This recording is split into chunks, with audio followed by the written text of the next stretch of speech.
Aqui no nosso telão as regras que Jair Bolsonaro precisa cumprir a partir de agora. Uso de tornozeleira eletrônica, por tempo indeterminado. Proibição de sair de casa entre 7 da noite e 6 da manhã e durante os finais de semana. Não pode usar redes sociais, que no caso dele tem um grande impacto. Nem se comunicar com outros réus e investigados, o que inclui o filho Eduardo. Nem ficar a menos de 200 metros de consulados e embaixadas, ou mesmo falar com embaixadores e diplomatas estrangeiros em outro lugar. Na operação de hoje, conduzido tanto na casa dele quanto no escritório que o ex-presidente ocupa na sede do PL, foram apreendidos, entre outros itens, o celular dele, dinheiro em espécie e um pendrive que Bolsonaro disse desconhecer. Ao vivo de Brasília, palco desse longo dia, a Heloísa Torres relembra agora como foi. Boa noite, Elô. Boa noite para você também, Renata, e para todos. O ex-presidente Jair Bolsonaro já está cumprindo a nova rotina imposta pelo ministro Alexandre de Moraes. A decisão do ministro já foi confirmada pela maioria da primeira turma do Supremo. O ex-presidente passou o dia na sede do PL aqui em Brasília. Voltou para casa antes do anoitecer, já monitorado, e não recebeu visitas. A única movimentação foi a entrega de 2 pizzas. Vamos ver como foi a operação. Policiais federais chegaram na casa de Jair Bolsonaro no condomínio de Brasília antes das 7 da manhã. Nas buscas foram apreendidos o celular do ex-presidente, documentos e um pendrive que estava na gaveta de um banheiro. Também R$8 mil e $14 mil, tudo em dinheiro vivo. Uma parte estava numa gaveta de roupas. Quando as buscas terminaram, perto das 9 da manhã, Bolsonaro seguiu com agentes escoltado até a Secretaria de Administração Penitenciária do Distrito Federal, que teve reforço na segurança, inclusive do auto. Bolsonaro já saiu de lá com a tornozeleira eletrônica, que agora é obrigado a usar. De lá, seguiu num carro particular para o PL, a sede do partido dele, no centro de Brasília, onde ficou até o fim da tarde. A sala usada por ele também foi revistada no início da manhã. Lá foram apreendidos documentos. Tudo o que foi recolhido pelos policiais seguiu para análise dos peritos. E toda a ação da Polícia Federal foi gravada por câmeras corporais usadas pelos agentes. Elô, vamos lá para a racional do Supremo na sua decisão, porque, muito resumidamente, o Supremo mostra a ação de Eduardo Bolsonaro nos Estados Unidos para obter retaliações a autoridades, chantagear o Brasil por causa da anistia e mostra, ao mesmo tempo, uma ação que eles descrevem como consciente, deliberada do presidente Jair Bolsonaro para ajudá-lo, inclusive financeiramente. Renata, a Procuradoria-Geral da República listou aí uma série de fatos que são mencionados na decisão do ministro Alexandre de Moraes. Eles citam publicações em redes sociais feitas por Jair Bolsonaro e pelo filho Eduardo Bolsonaro, que, segundo a PGR, provam que o presidente atuou aí para atrapalhar a ação penal e pressionar o judiciário. A Procuradoria cita postagens de Eduardo em que ele afirma ter tratado com o governo americano sobre sanções ao Brasil e ao próprio ministro Alexandre de Moraes. E a PGR alertou o Supremo sobre uma possibilidade de fuga do ex-presidente. Vamos ver os principais trechos da decisão. O ministro Alexandre de Moraes disse na decisão que o inquérito foi aberto no início do ano a pedido da Procuradoria-Geral da República para investigar o deputado Eduardo Bolsonaro, que vem afirmando que está se dedicando a conseguir do governo dos Estados Unidos a imposição de sanções contra integrantes do Supremo, da PGR e da Polícia Federal, pelo que considera ser uma perseguição política a si mesmo e a seu pai. Moraes descreve que a PF passou a investigar a atuação de Bolsonaro depois que o ex-presidente declarou em depoimento no dia 13 de maio ter enviado R$2 milhões para o filho permanecer nos Estados Unidos. Segundo o ministro, as condutas ilícitas de Eduardo se agravaram com o auxílio direto de Jair Bolsonaro, como bem apontado na investigação e nas diversas postagens em redes sociais e entrevistas. e que o ápice das condutas executórias dos ilícitos penais praticados pelos dois passou a ocorrer a partir das primeiras declarações do presidente dos Estados Unidos atentatórias à soberania nacional e à independência do Poder Judiciário. Donald Trump anunciou no dia 9 de julho tarifas de 50% a produtos brasileiros, alegando como um dos motivos a ação penal em que Jair Bolsonaro é um dos réus por tentativa de golpe de Estado. Moraes também citou a entrevista dada ontem pelo ex-presidente. A conduta do réu, em tese caracterizadora dos crimes de coação no curso do processo, obstrução de investigação e atentado à soberania, é tão grave e despudorada que, em entrevista coletiva, sem qualquer respeito à soberania nacional do povo brasileiro, à Constituição Federal e à independência do Poder Judiciário, expressamente confessou sua consciente e voluntária atuação criminosa na extorsão que se pretende contra a justiça brasileira, condicionando o fim da taxação, sanção à sua própria anistia. A entrevista citada pelo ministro foi no Congresso no fim da manhã de ontem. E vamos supor que ele queira anistia, é muito? Porque se continuar esse 50%, não é? Tem gente que acha que não vai sofrer. Todo mundo vai sofrer, especial mais pobre. É muito se ele pedir isso aí, botar na balança, é muito. E a anistia é algo privativo do parlamento. Elô, muito obrigada pelas informações todas. Bom fim de semana para você. Agora a gente tem um convidado muito especial, Demetrio Magnoli, comentarista da Globo News, colunista do jornal O Globo, que vai nos ajudar a entender o real significado do que os Bolsonaro vem fazendo, das ameaças do governo americano ao Brasil e do jogo maior de Donald Trump. Demetrio, boa noite para você. É um grande prazer te receber no Jornal da Globo. Boa noite, Renata. Prazer é todo meu. Demetrio, a gente viu aí as alegações da Procuradoria-Geral da República e o que no final acabou embasando a decisão do Supremo. Explica para a gente melhor o que são, na verdade, o significado dessas condutas ilícitas descritas pelo ministro Alexandre. Pois é, basicamente existem duas ordens de argumento na decisão do Supremo.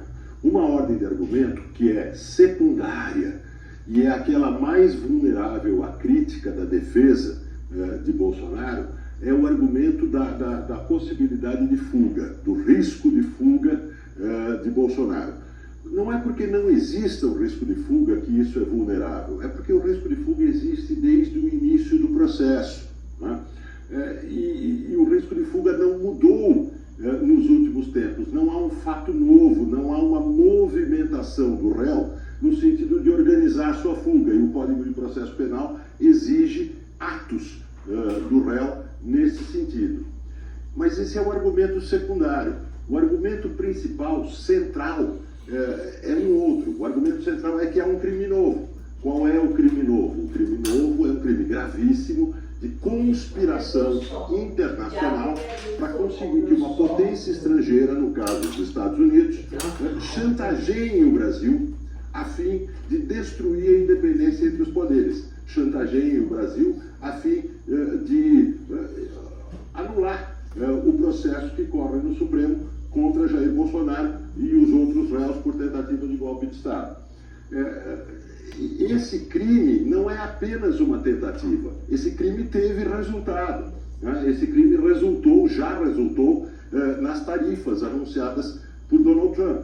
Então, os criminosos obtiveram o seu resultado, o que torna o crime mais grave.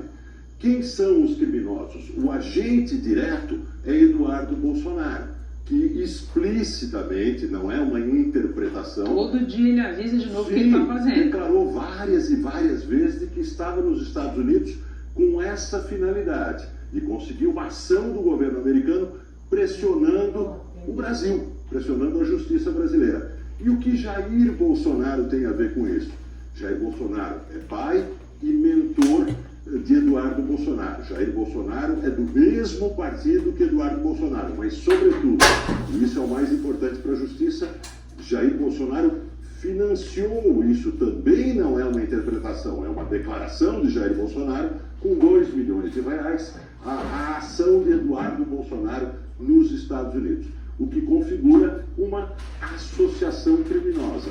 uma associação para se obter essa interferência da potência estrangeira nos assuntos internos brasileiros, o que é mais grave na independência entre os poderes do Brasil. A decisão das cautelares é, na minha visão, uma decisão moderada.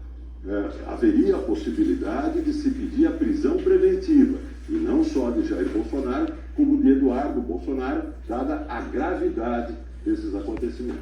Demetrio, você mencionou as tarifas, me espere um pouquinho, por favor, que eu tenho pergunta para você sobre isso daqui a pouquinho. Já de tornozeleira, Bolsonaro conversou com jornalistas na saída da Secretaria de Administração Penal. Vamos então de volta a Brasília para ouvir o Ricardo Abreu sobre o que disse o ex-presidente nesse momento e depois no escritório do PL. Boa noite, Ricardo. Boa noite, Renata, a você e a todos. Na primeira entrevista que deu após colocar a tornozeleira eletrônica, o ex-presidente Jair Bolsonaro negou que pretendesse fugir do país. Ele disse que as medidas do ministro Alexandre de Moraes eram desnecessárias e as classificou como uma humilhação. Presidente, a decisão de Moraes vale obstrução de justiça. Algum momento você pode Desconheço. Que pendrive era esse na casa do senhor, não? Dentro da sua casa? O quê? Que pendrive era esse no banheiro da sua Não casa? tenho a menor ideia. E os dólares, presidente? Tem mais ou menos 14 mil dólares. Tudo. Poxa, eu sempre guardei dólar em casa, pô. Todos os dólares pego lá tem lá o recibo do Banco do Brasil. Esse valor era declarado, presidente? Tá vendo? O dólar em casa está com o recibo no Brasil, que eu tirei esse corrente ano, declaro no ano que vem no imposto de renda. Presidente, qual foi o culpado? O senhor vai recorrer a algum organismo internacional? Depende dos advogados, de como se comporta o julgamento, tá ok? O senhor teve em algum momento algum tipo de intenção de deixar o Brasil? Não. Sair do Brasil é a coisa mais fácil que tem. Mas houve conversas, presidente, sobre isso, com o Eduardo? Não conversei com ninguém. Olha, nada me coloca num plano golpista que não existiu, nem os outros. O senhor acha que a tornozeleira é uma resposta à carta do... A suspeita é um exagero. Poxa, eu sou ex-presidente da República, tenho 70 anos de idade. Suprema humilhação. A decisão do Supremo diz que o senhor estaria atuando junto com o seu filho Eduardo Bolsonaro para tentar ir contra a democracia brasileira, coagir o processo... Você acha que o parlamento americano ia fazer alguma coisa contra a democracia brasileira? Pelo amor de Deus, ele não está lá no parlamento da Venezuela, nem do Irã. Você não concorda com o tarifado? Não, por mim não. Você tem que conversar. Pô. Não é o Brasil, o mundo todo. O mundo, a Índia está conversando. Não foi Eduardo que taxou ninguém. Mas, presidente, o senhor acha que o seu julgamento foi colocado na negociação? Pergunta para o presidente dos Estados Unidos. Ele deu a opinião dele sobre esse processo. Minutos depois, já na sede do PL, Bolsonaro concedeu mais uma entrevista. Presidente, sobre o pendrive apreendido na casa do senhor. Olha, uma pessoa pediu para ir no banheiro, apontei o banheiro e voltou com o pendrive na mão. Eu nunca abri um pendrive na minha vida. Eu não tenho nem laptop em casa para mexer com o pendrive. A gente fica preocupado com isso. Se ela tivesse algo comprometedor, eu não sou bandido. Se tivesse, estaria lá à disposição. Não tenho a menor ideia. Eu nunca abri um pendrive na minha vida. O senhor acha que colocaram lá aquele pendrive? Não estou sugerindo nada. Eu acho que estou surpreso. Vou perguntar para minha esposa se o pendrive era dela. Presidente, Passei mesmo. de consumir dinheiro vivo, 12 mil dólares apreendido. Não, mas qual o problema ter 14 mil dólares em casa? Todo o dólar que está lá, quando eu guardo dólar em casa, faço questão de anexar o recibo do Banco do Brasil. Ok? Esse dinheiro também tinha um recibo. Todo esse recibo. E outra, dinheiro tira da conta. Não é novinho, tá? Sempre sacado do Banco do Brasil aqui do lado. Ricardo, registramos o que disse o ex-presidente. Vamos agora registrar a posição da defesa dele. Sim, Renata, numa nota, os advogados de Jair Bolsonaro afirmaram que a defesa foi surpreendida com os mandados de busca e apreensão e a aplicação do que classificou de medidas cautelares severas, que as medidas foram em função de atos praticados por terceiros, circunstância inédita no direito brasileiro, e que as frases destacadas como atentatórias à soberania nacional jamais foram ditas por Bolsonaro. A defesa disse ainda que não parece justo ou razoável que o envio de dinheiro para o filho seja motivo para as medidas, especialmente porque foi muito antes dos fatos investigados.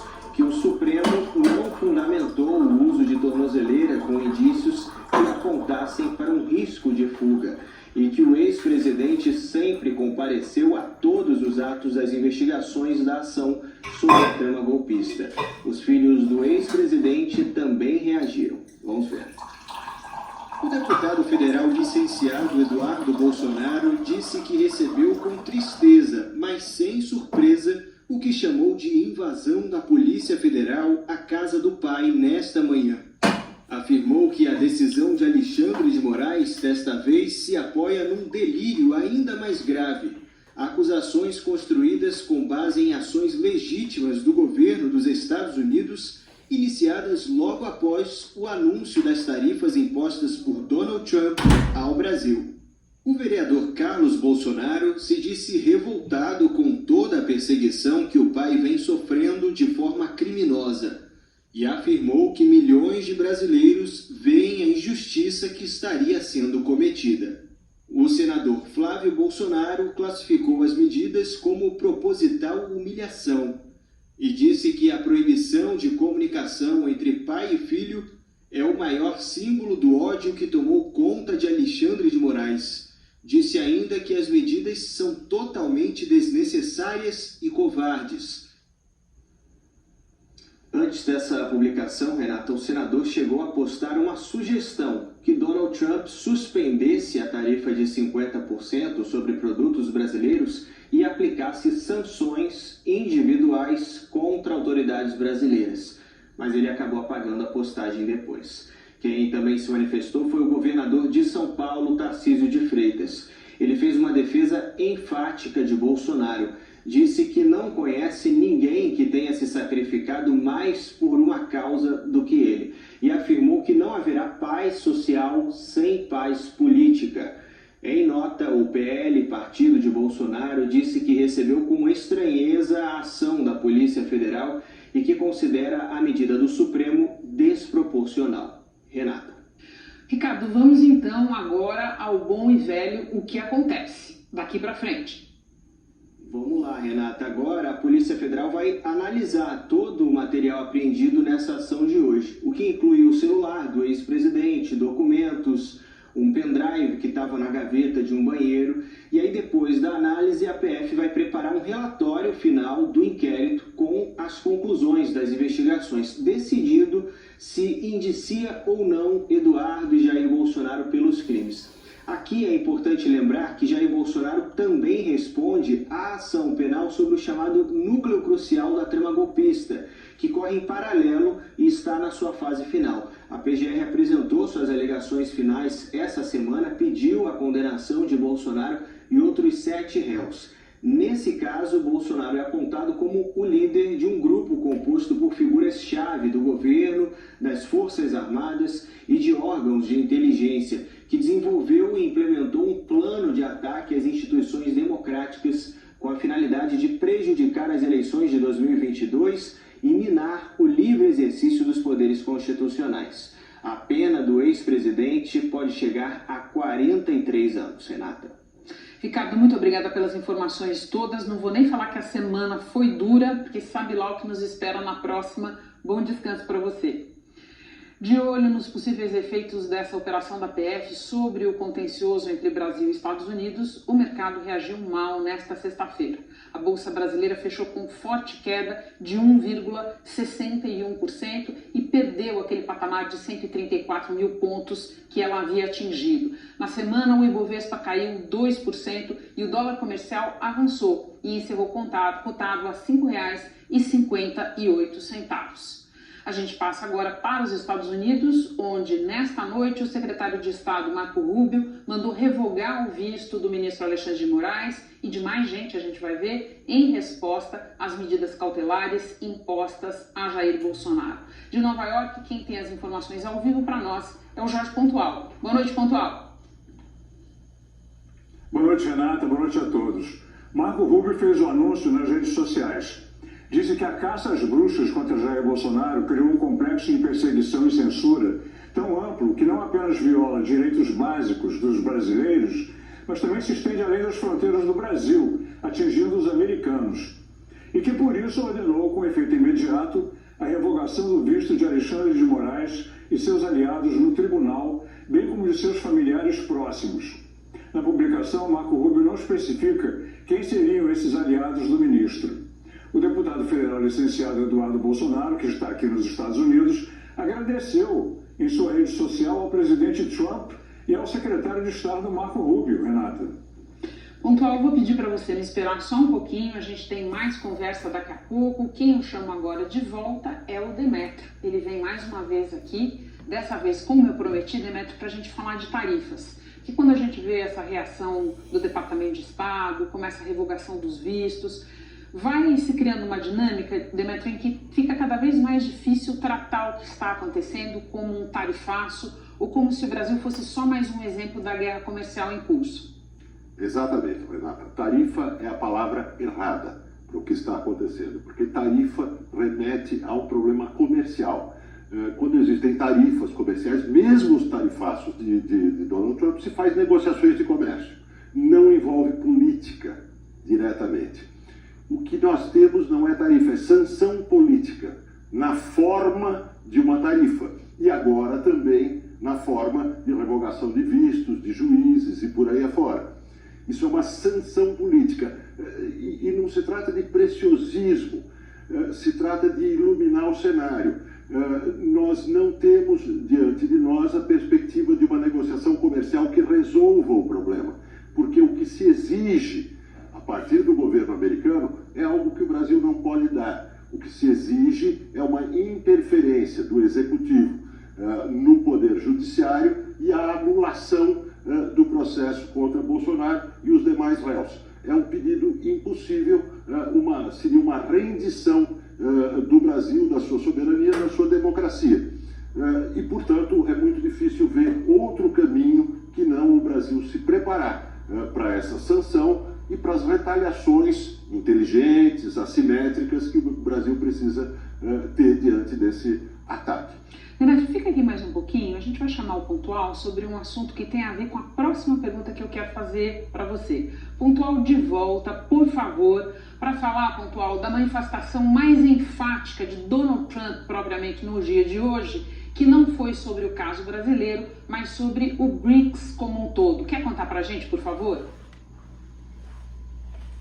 Renata, há meses Trump está em guerra com o BRICS, bloco formado originalmente por Brasil, Rússia, Índia e China.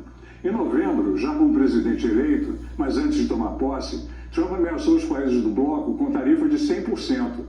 O motivo foi o mesmo que ele alegou agora, a defesa do dólar como moeda de reserva global. Hoje, Trump disse que perder a hegemonia do dólar seria como perder uma guerra mundial. A declaração foi feita durante uma cerimônia de assinatura de uma lei para criar um regime regulatório para as criptomoedas atreladas ao dólar. Foi quando Trump disse que o BRICS deixaria de existir rapidamente. Vamos ouvir.